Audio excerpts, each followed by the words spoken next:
Hello tout le monde et bienvenue dans cette nouvelle vidéo. Je suis super content aujourd'hui parce que j'ai reçu enfin la PS5. Je la voyais partout sur internet, a commencé à arriver. Je l'ai enfin reçue et j'ai décidé de vous la déballer dans cette vidéo et de vous faire un petit unboxing. Sachant que je ne suis pas du tout un gamer, hein. J'ai eu une Xbox One S il y a récemment. Je suis vraiment novice là-dedans, donc on va essayer de découvrir un peu ça ensemble, découvrir aussi un peu la manette, même si j'essaierai de faire une vidéo propre à la manette un peu plus tard. Allez, c'est parti pour le déballage. C'est mon premier déballage d'une console neuve, donc je suis quand même assez content. Je vais essayer de faire ça bien, même si je ne sais pas du tout comment ouvrir ça au début. Je ne sais pas comment c'est fait à l'intérieur, mais en tout cas, je suis vraiment excité de vous présenter cette super console. Alors, déjà, c'est super lourd. Quand le livreur est arrivé, je me suis dit, mais c'est pas une console qu'il y a là-dedans, qu'est-ce qu'il peut y avoir? C'est un PC gamer. A few moments later. Ok. Donc, je sais pas si vous voyez bien à l'écran. À l'intérieur, on a déjà un câble d'alimentation tout simple. Il n'y a pas le gros boîtier comme on pouvait avoir sur d'anciennes consoles. L'alimentation est directement intégrée dans la console, mais en même temps, vu la taille, j'ai envie de dire heureusement quand même. Alors ensuite, on a les notices. Comme ceci, les notices que personne ne va lire, hein, je pense. Ensuite, là, ouah, la manette. Ok. Oh, ça fait trop bizarre. D'accord. Oh, elle est bien.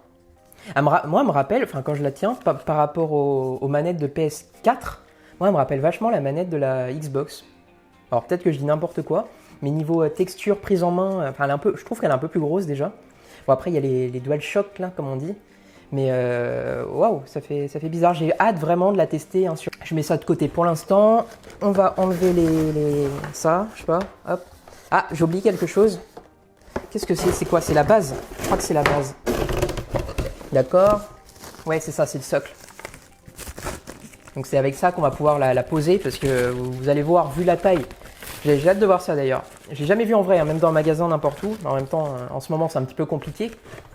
Et enfin, le super cadeau, le câble HDMI pour pouvoir la connecter à la télé. Ok, donc elle est là. On va mettre ça pour le moment de côté également.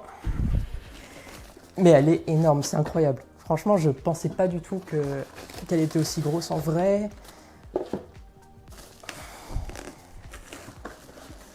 C'est moyennement le moment de la casser, hein. Alors, par contre, c'est pas les ouvertures Apple, hein, quand on déballe quelque chose. Waouh. Ok. Ok. Pourquoi pas. Voici,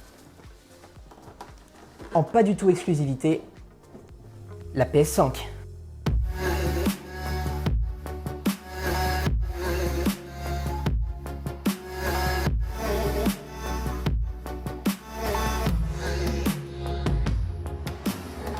Tout d'abord, ce qui peut choquer au premier abord, c'est le design, le form factor. Elle est énorme et on ne peut pas trop l'attraper, la déplacer parce qu'on ressent quand même la fragilité sur ce produit. C'est pas vraiment un produit qu'on va balader un peu partout dans son sac à dos comme on pouvait le faire. On avait un peu pris l'habitude avec la PS4, l'emmener un peu n'importe où. Là, vraiment, ça va être compliqué parce qu'elle est vraiment gigantesque et très très lourde. Donc ça, c'est vraiment la première impression quand je l'ai eue. Ensuite, quand je l'ai branché sur la télé, et là, c'est vraiment par rapport à Xbox. Moi, j'avais l'habitude des menus un peu brouillons de chez Xbox. Bon, je critique pas, hein, parce que chaque constructeur fait un peu ce qu'il veut avec ça. Mais vraiment, c'est pur, c'est naturel, c'est épuré. On ne cherche pas les menus, les sous-menus partout. C'est ça qui est bien, c'est qu'on va droit au but et en même temps, c'est assez zen, assez propre, assez clair. Ensuite, comme beaucoup de personnes, j'ai testé le jeu Astro Playroom. C'est le jeu qui est fourni avec, hein, ça c'est bien, c'est un gros point positif qu'on peut dire parce que c'est un vrai jeu. C'est pas seulement un jeu de démonstration, il est vraiment très bien fait avec de bons graphismes. Donc ça, on peut vraiment les remercier pour ça.